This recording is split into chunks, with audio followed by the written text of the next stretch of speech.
It's hard to be in this situation because everyone is out there telling you what the answer is, but you can't seem to do it.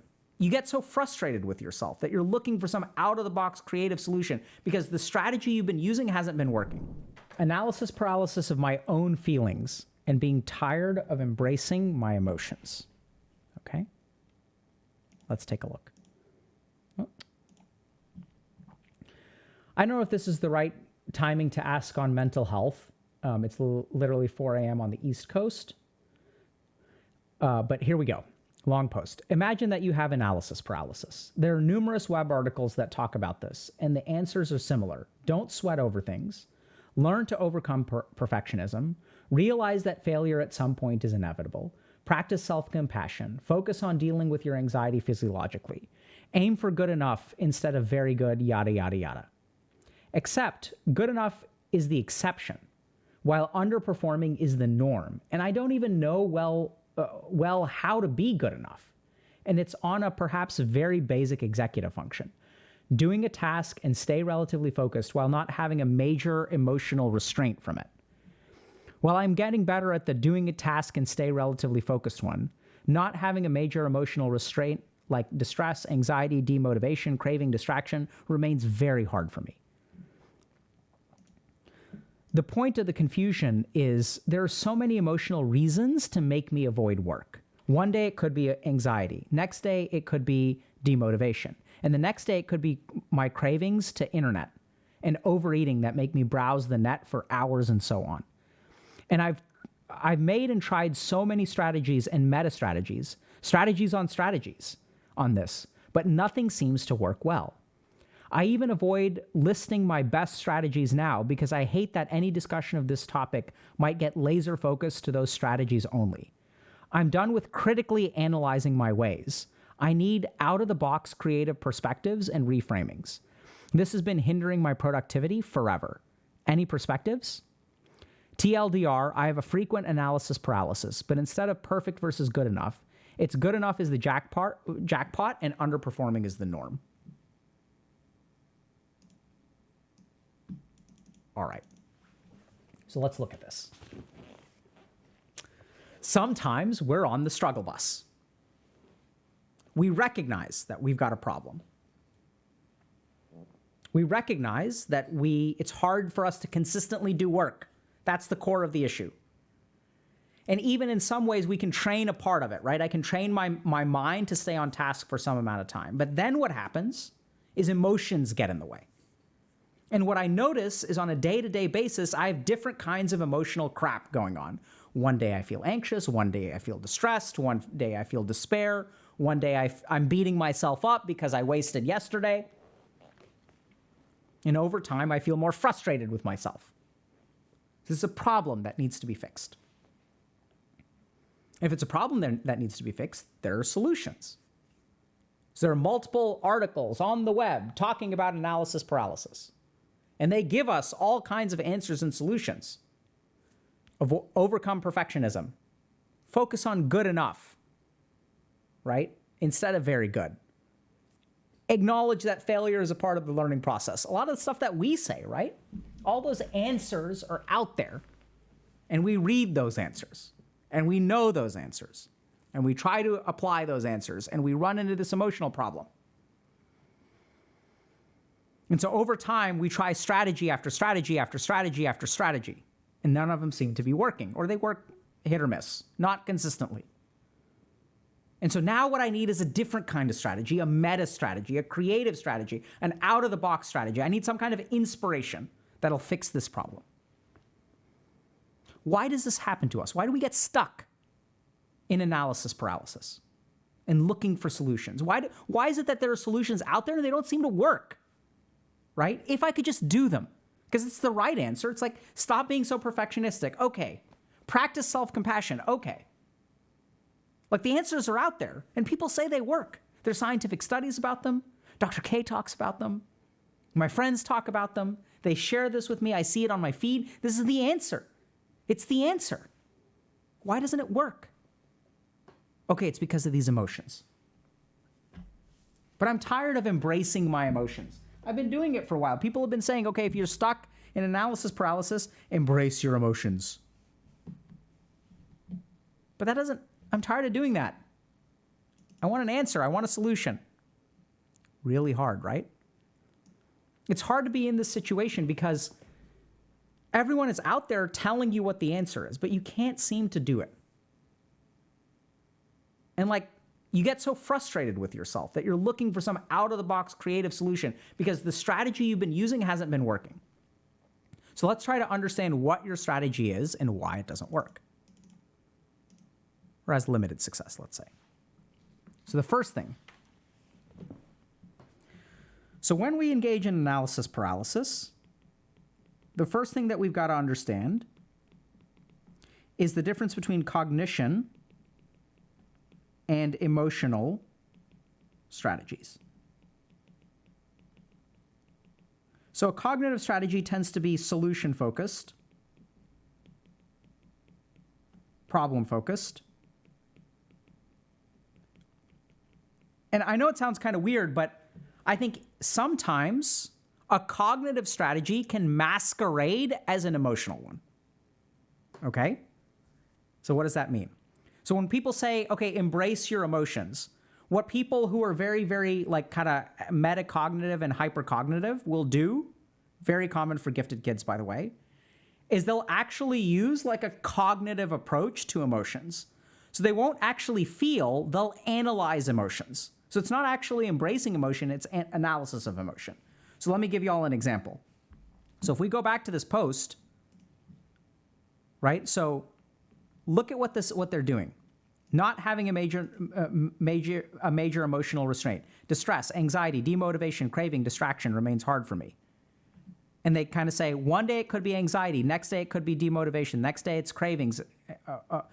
It could be my cravings to the internet and overeating.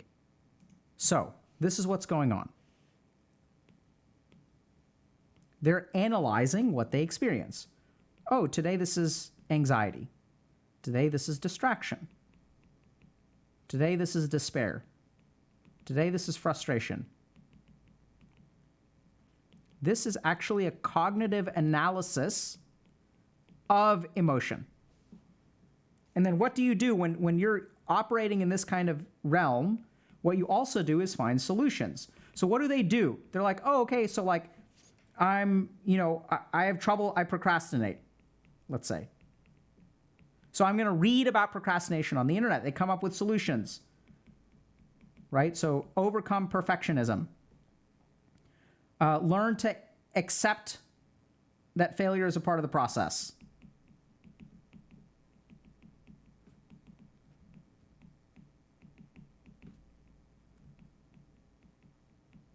Right?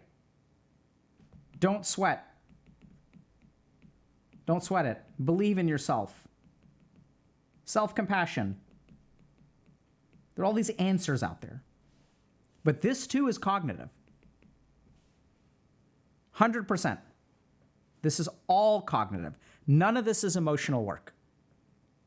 So there's another interesting example of this. There are two kinds of empathy. There's cognitive empathy and there's emotional empathy.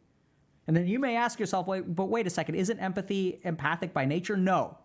So this is what's really interesting. If you look at some studies, what they show is that people who struggle to be empathic will essentially use cognitive reasoning as a substitute for empathy. So like, for example, if I go to a funeral and everyone else is crying, but I don't feel sad, what I'm going to do is cognitively figure out, okay, how should I act empathic in this situation? Okay, let me sniff an onion so I start tearing up, and I'm going to give people hugs, and I'm going to say consoling words. It's a cognitive approach. It's almost like we're a robot pretending to be human when we use cognitive empathy. Right? Y'all see that?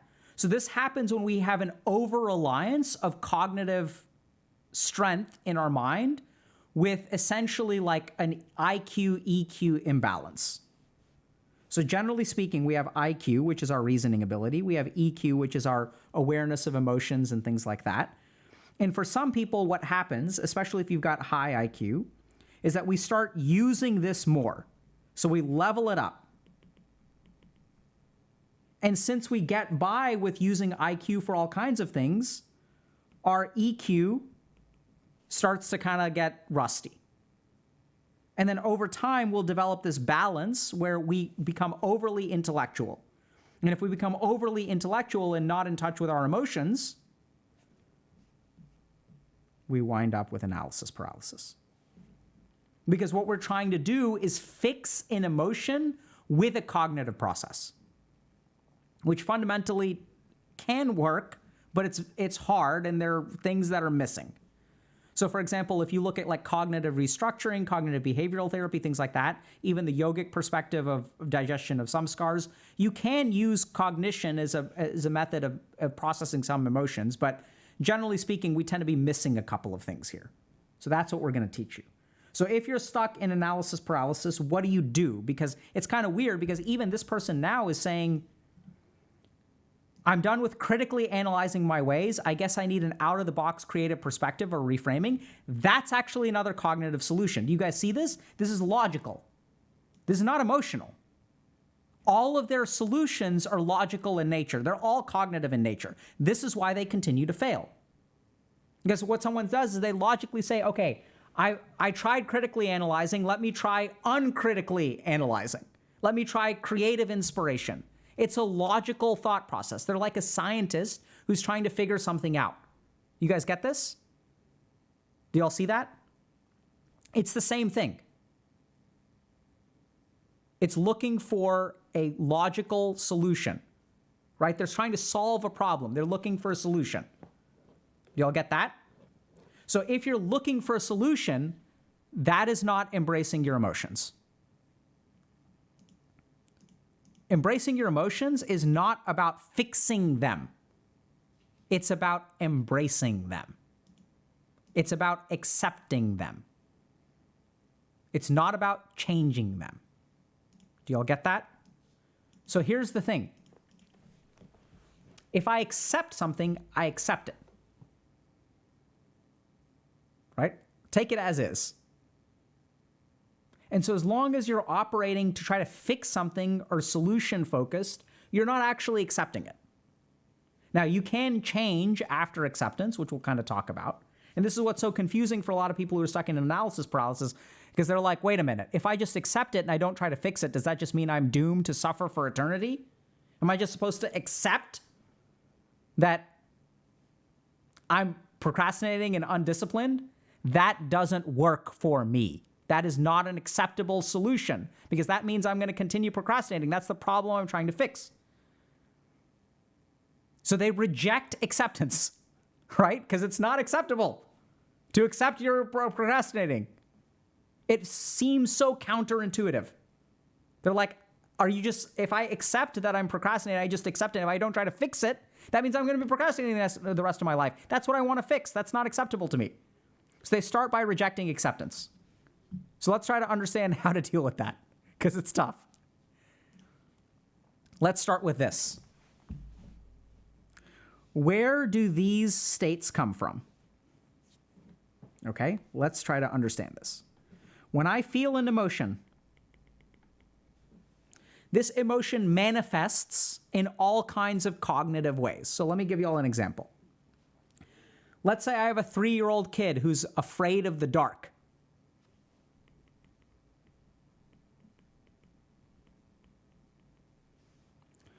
If that kid is afraid of the dark, what are they going to say?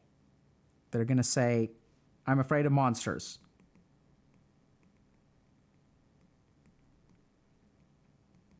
They're going to say, I'm going to have a nightmare.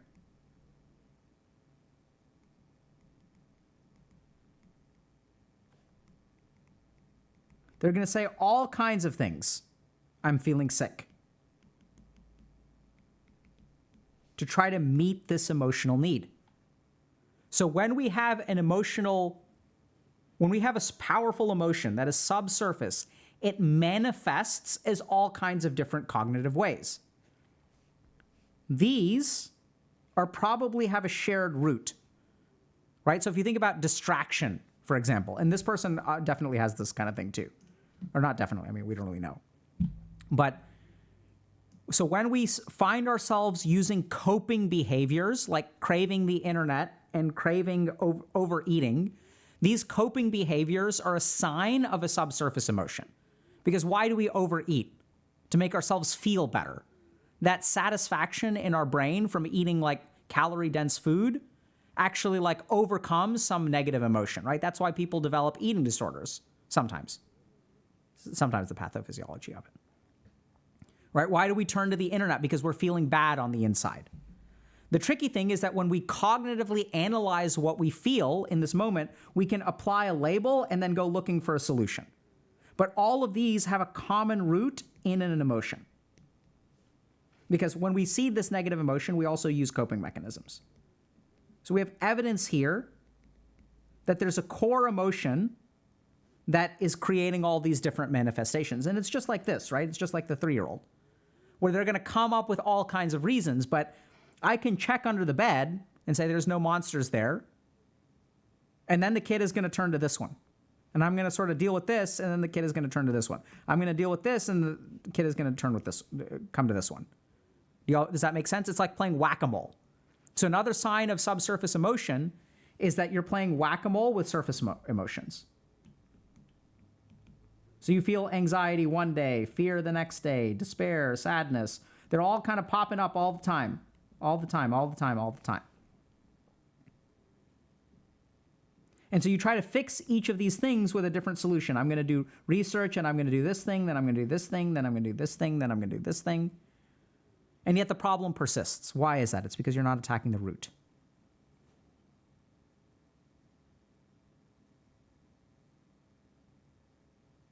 So how do we decrease this? Because if we decrease the emotion, these things will reduce. Because this is the fuel for this. You all get that? So how do we reduce the energy of an emotion? You don't fix it. You can't fix an emotion. Right? So if we look at something like, we teach our coaches a technique called reflective listening. And the cool thing about reflective listening is that it decompresses emotional energy.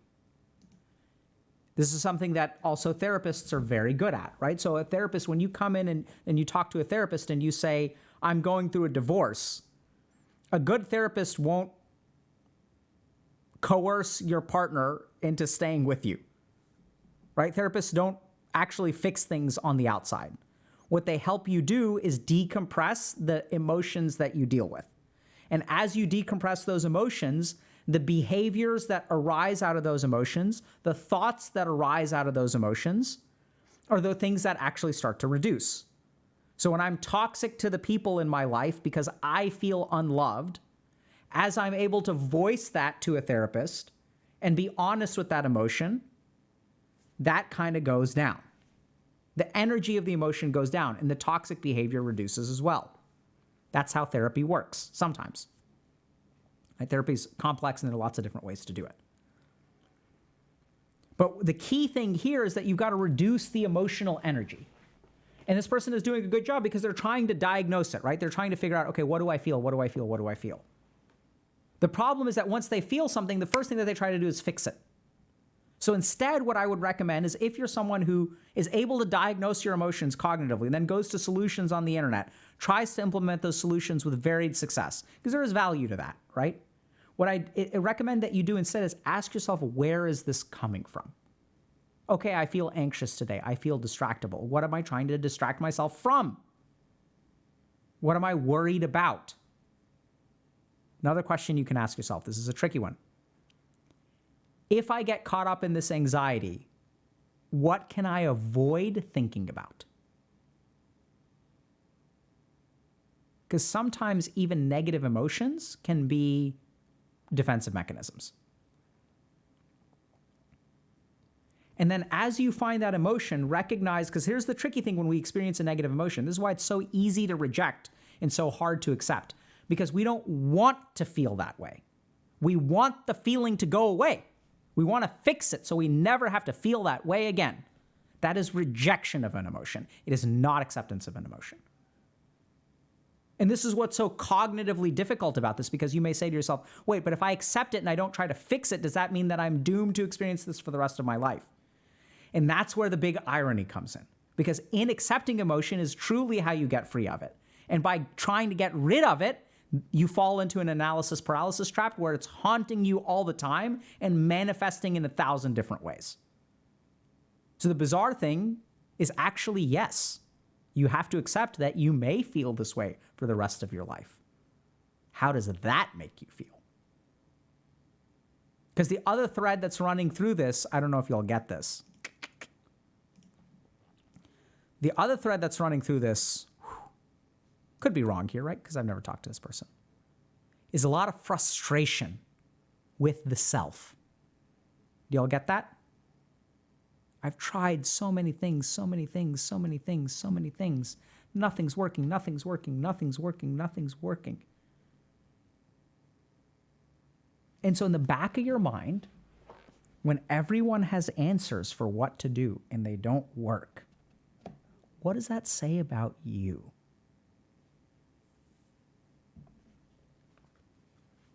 Works for everyone else. I've done the research. Something's busted. Deep down, core, something is busted. And when it's busted down there, it manifests as all kinds of things. Because if I'm busted, of course I'm going to be anxious about the future, because I don't have faith in myself. I don't have confidence in myself. Of course I'm going to have despair. Of course I'm going to distract myself through overeating, because I'm busted. And the next day that I wake up, I spent all day binge eating yesterday and not getting any work done. What does that reinforce? Self-critical, frustration. I'm busted. I can't stop. I'm out of control. You start to believe these things about yourself. They become a really deep core of who you are, and they manifest in all kinds of different ways.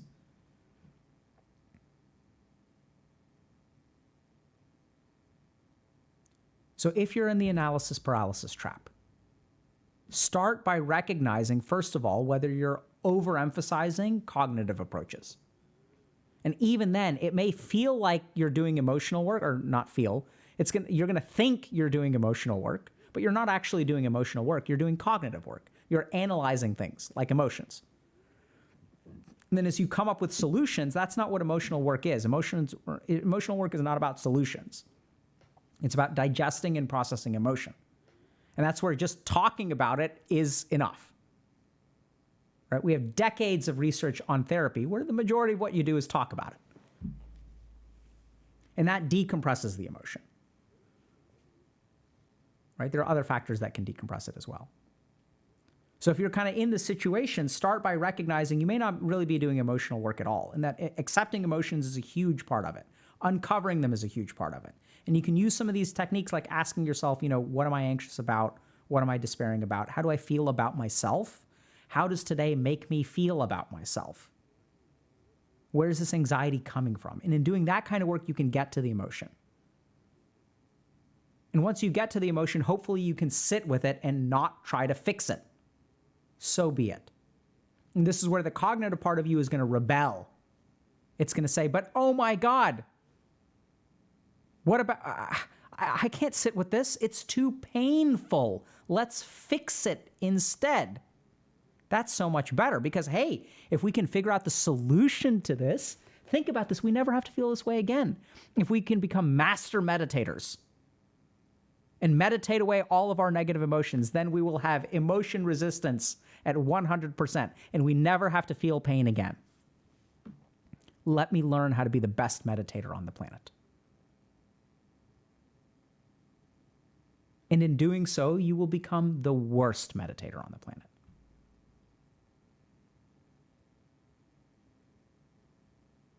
Because meditation isn't about accomplishing something.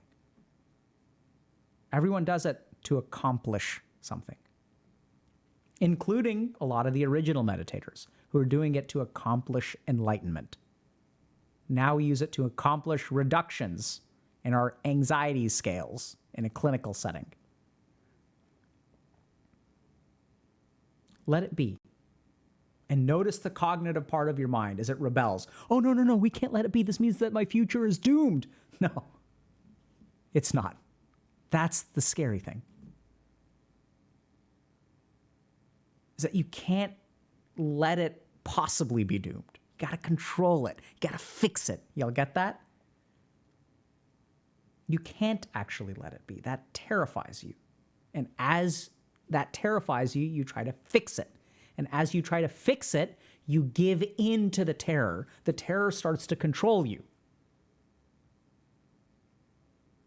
And then the whole cycle repeats.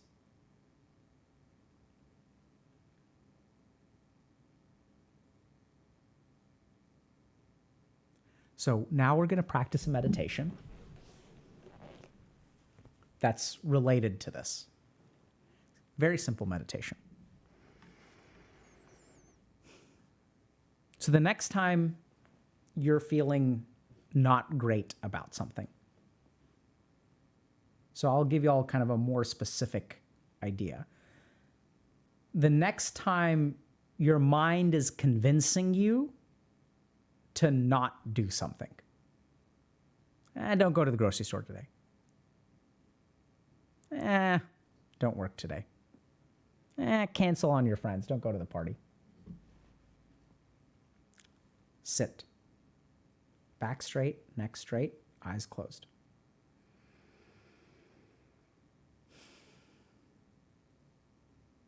First, start by noticing the rationale. Because anytime your mind tries to convince you to do something, it gives you a rationale. Don't go to the party because what if you don't have fun? It'll be a waste of a night.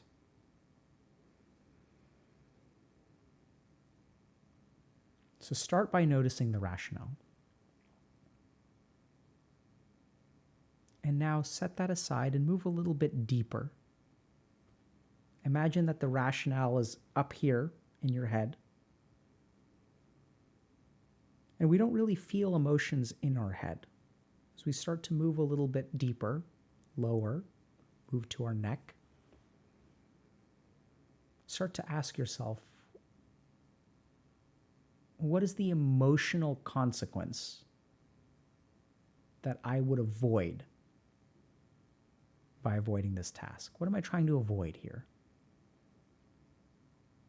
And if you're having trouble answering that, there's a simple technique. So just eyes closed. Imagine going. Tell yourself, okay, I'm going to get up and I'm going to go. And notice that there's going to be a reaction within you. There's going to be a rebellion, a sudden rebellion, a panic almost within you. No, no, no, don't go. Notice what that is. You may feel it in your throat. You may feel it in your chest. You may feel it in your stomach. Notice the emotion underneath the rationale.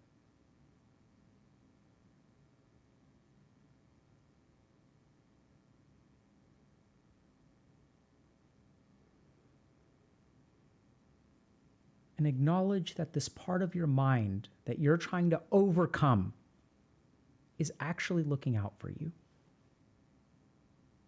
As you feel that emotion, maybe a tightness in the chest, recognize that the thoughts in your head are trying to protect you from feeling that way. And here you are beating up the thoughts in your head, frustrated with yourself, when it's just doing its job.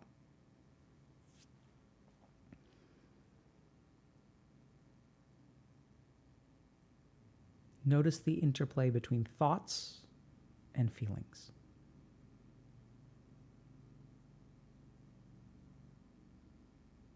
And now move closer towards the feeling. Set the thoughts aside. And notice the fear. Notice the worry. The desire not to be hurt.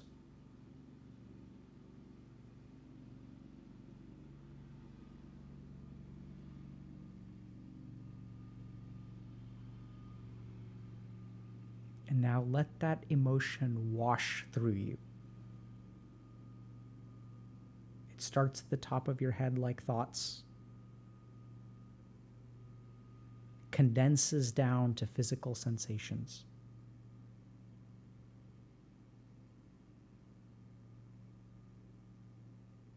And imagine it entering from the top and washing through you. Almost like rain that starts at the top of your head and then makes its way down and drips off. Don't try to fix it. Don't try to resist it. Just let it be.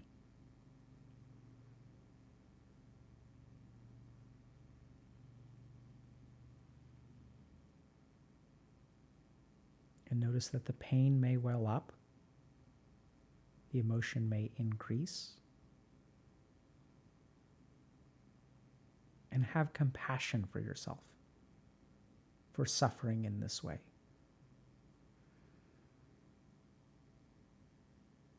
It must hurt to feel this. It must hurt to have your life controlled by this.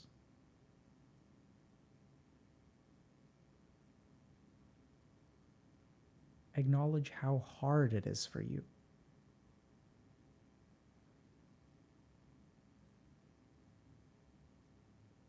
This feeling that you're feeling right now, life is not easy.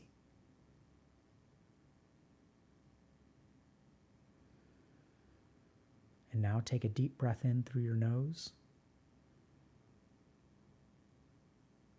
Slowly breathe out.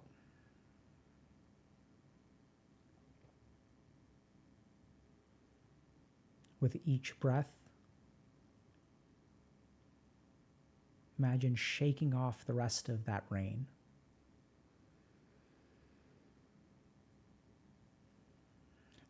Tilt your head up slightly, as if looking up towards the sky. Just very slight. Keep your neck mostly straight. Deep breath in. Expand the chest.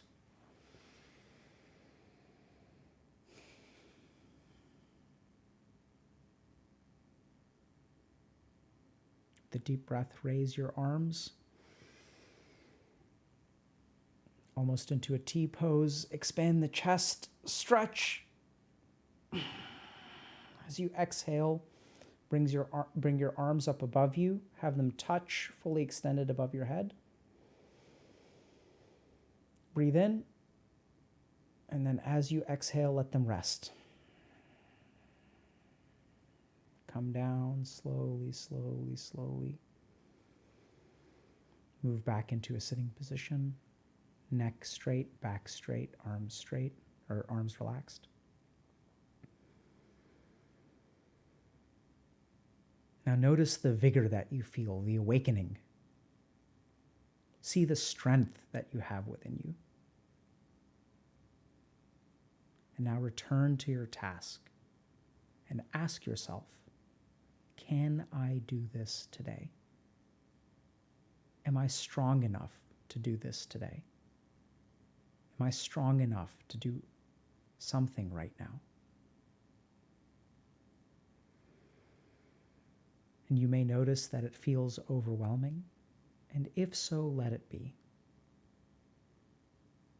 We can try later.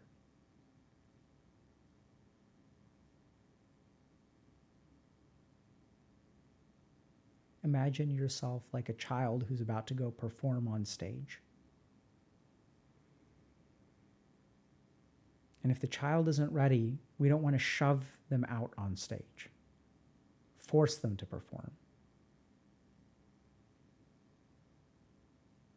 Should they perform? 100%. Will they perform? 100%. Doesn't have to be today. And at the same time, notice that you can do it today. With a little bit of love, a little bit of a push, a little bit of encouragement. That's what you need to do it today. Not beating yourself up and being frustrated and feeling broken. Encouragement. What can you do today?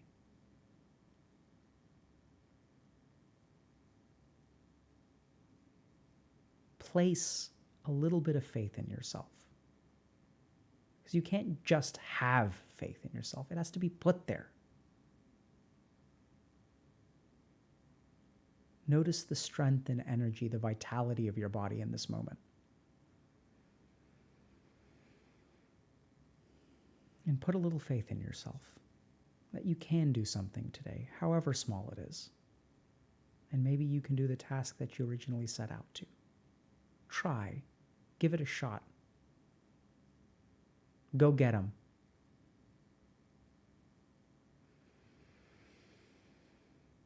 With a final breath, deep breath in, and as you exhale, slowly come back. Open your eyes.